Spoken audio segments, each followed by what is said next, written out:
Nigerians, this man Isaac Fayose don expose Wike, the FCT minister. Wike don enter big wahala. After listening to this video, guy, I don finally see the reason why VDM, this una papa brother, say na only fool na go vote for APC 2027. This man also talk for inside this video say Wike go run away. May not be like say na my mouth na take get am. Make una listen to the end and make una also share the video. Make una hear this man, your reaction for so many questions. So like say they ask am for inside this video about Peter Obi 2027 and what he also tell Wike at the ending of this video. And make una share the video.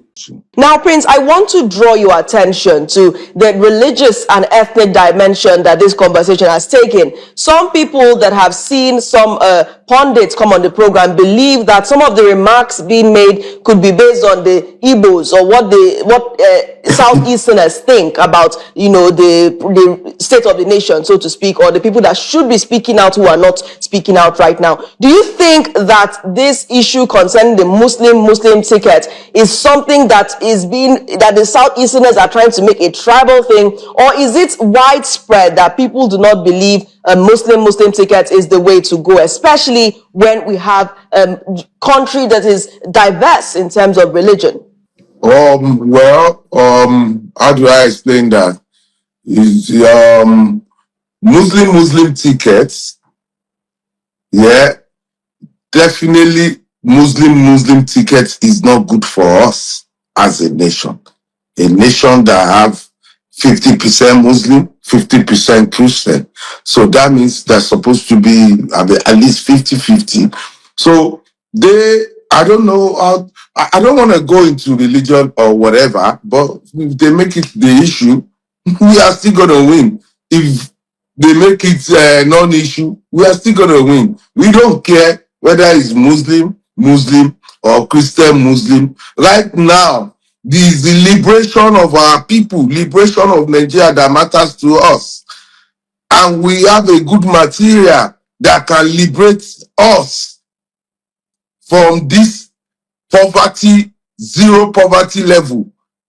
So whether they play religious card or ethnic card, it doesn't matter now. We have something in common, which is poverty, which is underdevelopment, which is autocracy, which is a government of Padi, the government of Emilokon.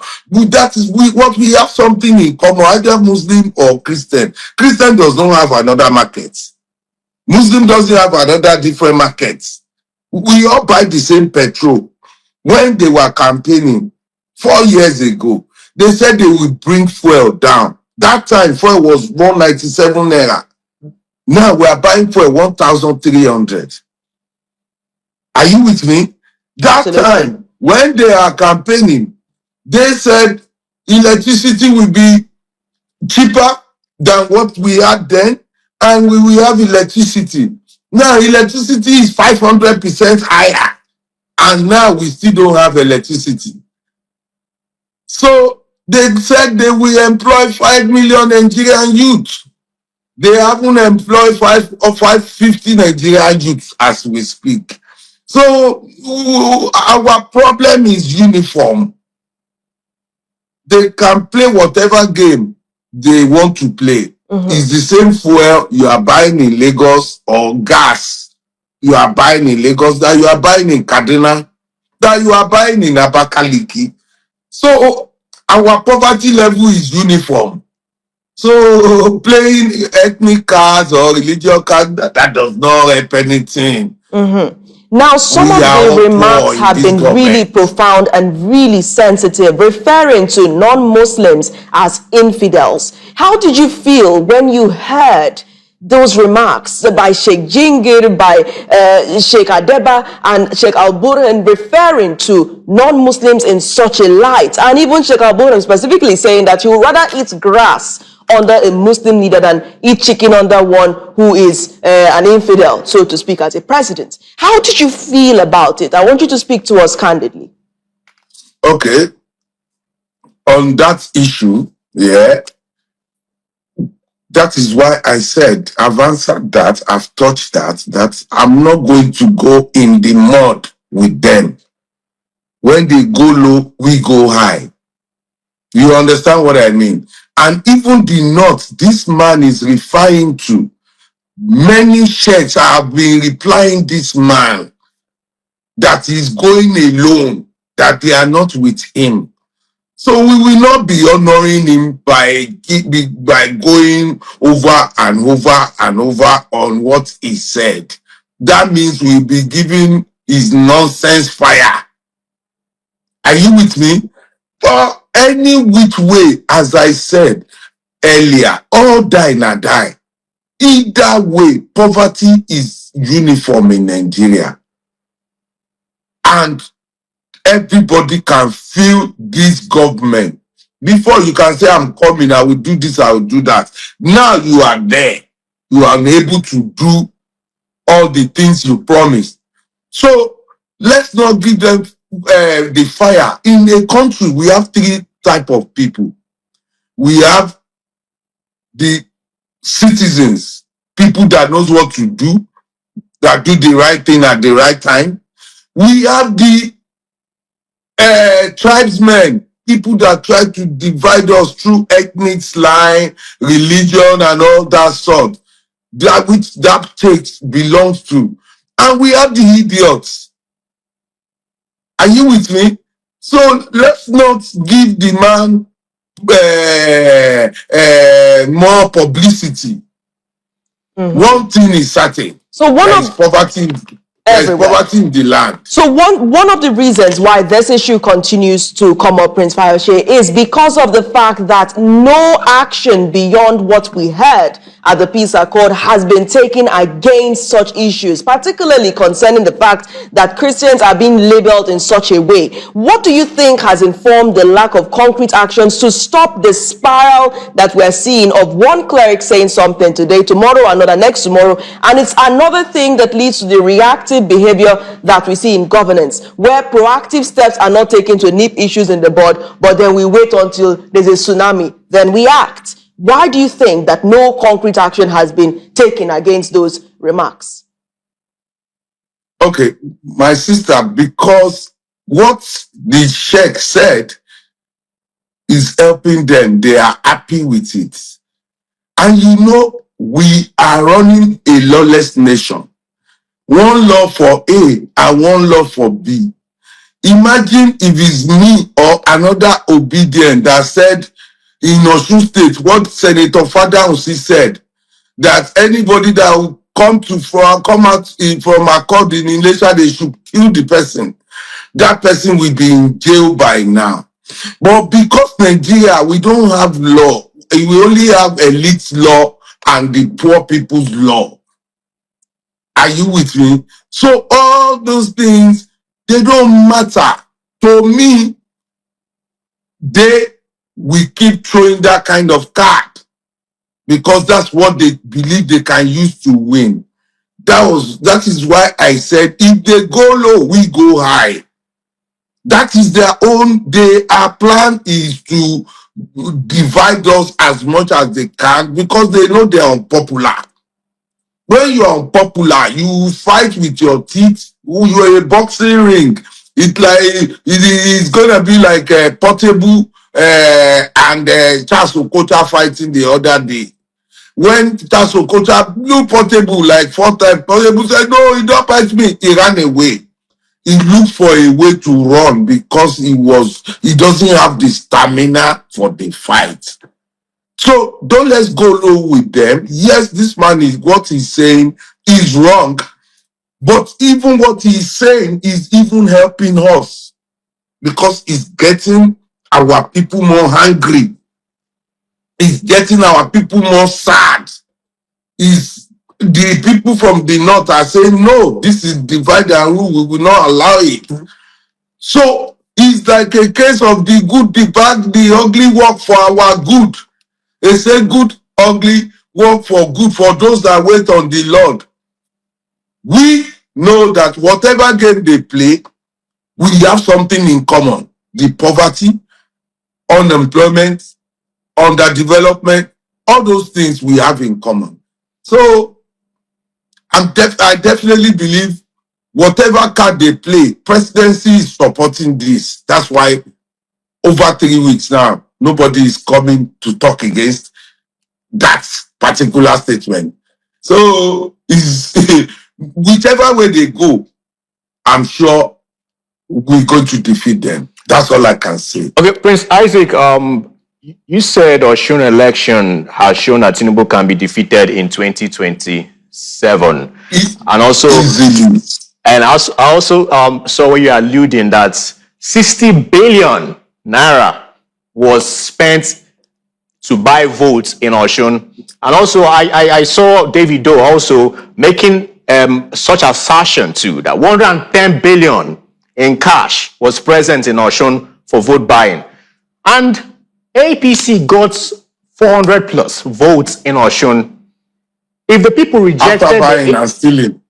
if the people rejected the APC, let's use that as a litmus test leading to the 2027 election.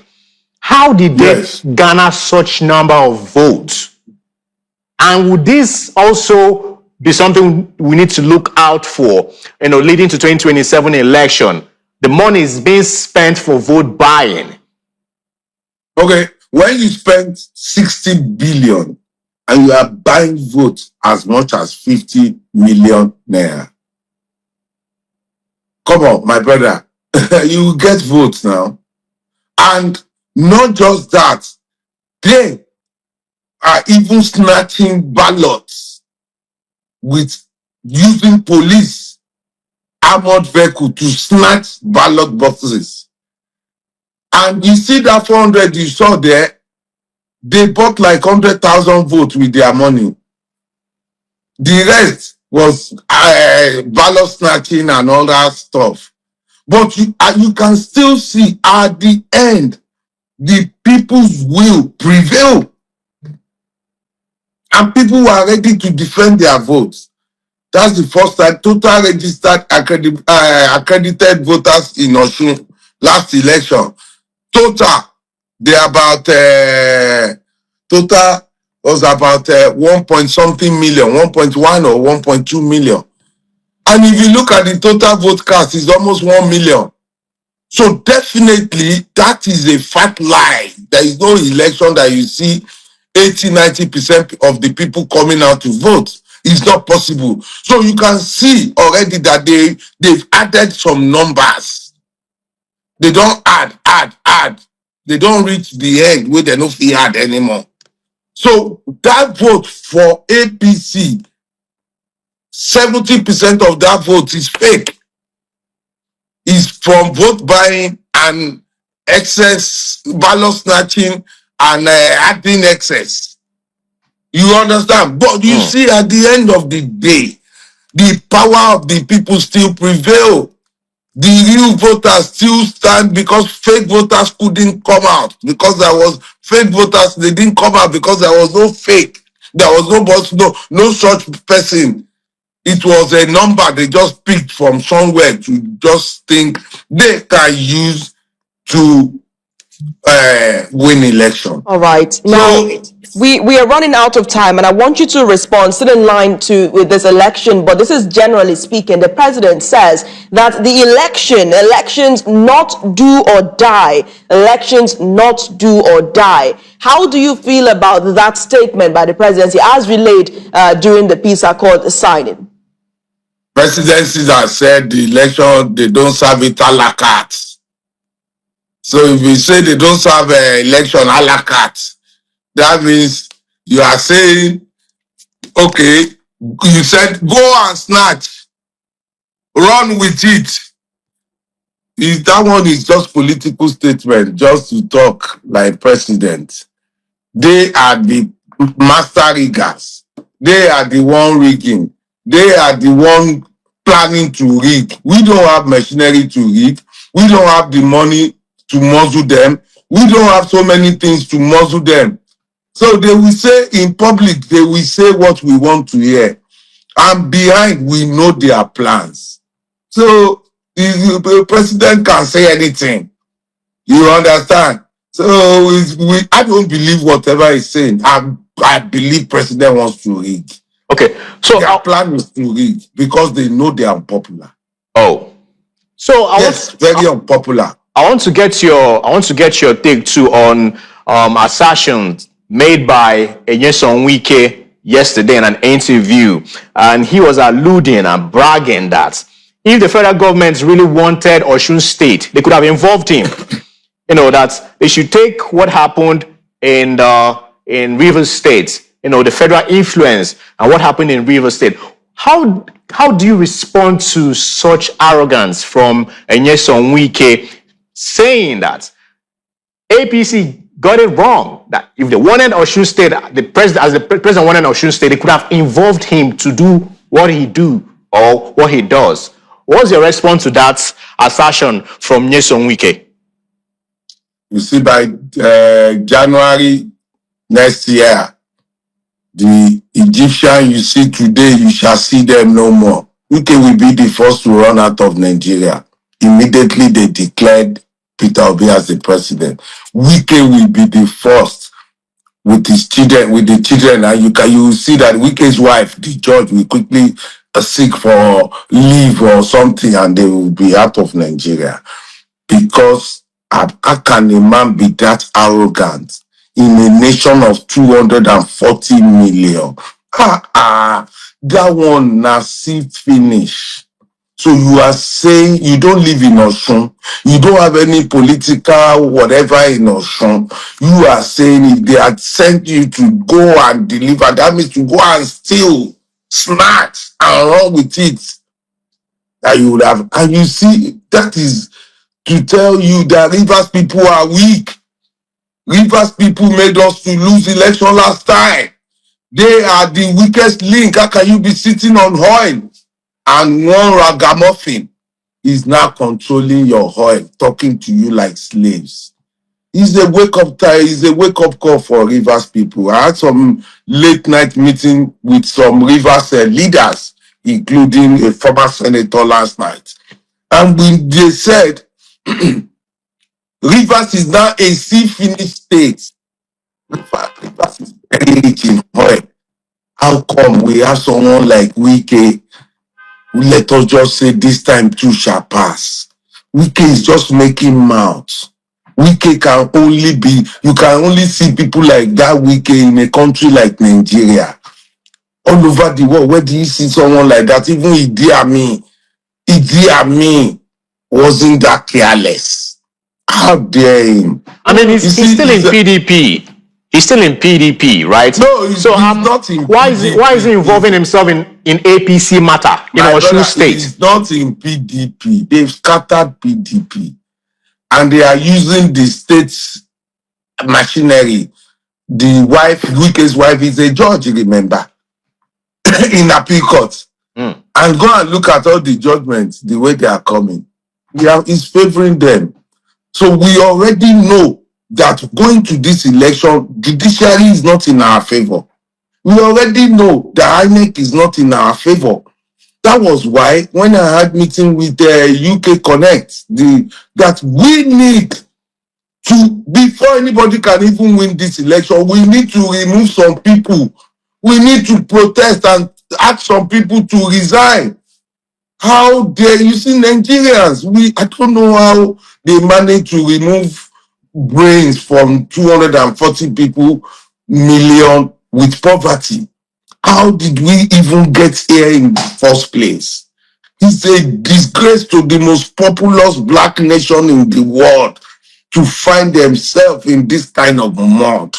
What a disgrace. Can you find people like Wike now running his mouth, running our country as if, may God deliver Nigeria. Things don't spoil. All right. But you see, Prince Farashe, very quickly, before we wrap up, because thank you for watching that video. So guys, before you leave, look at the down here.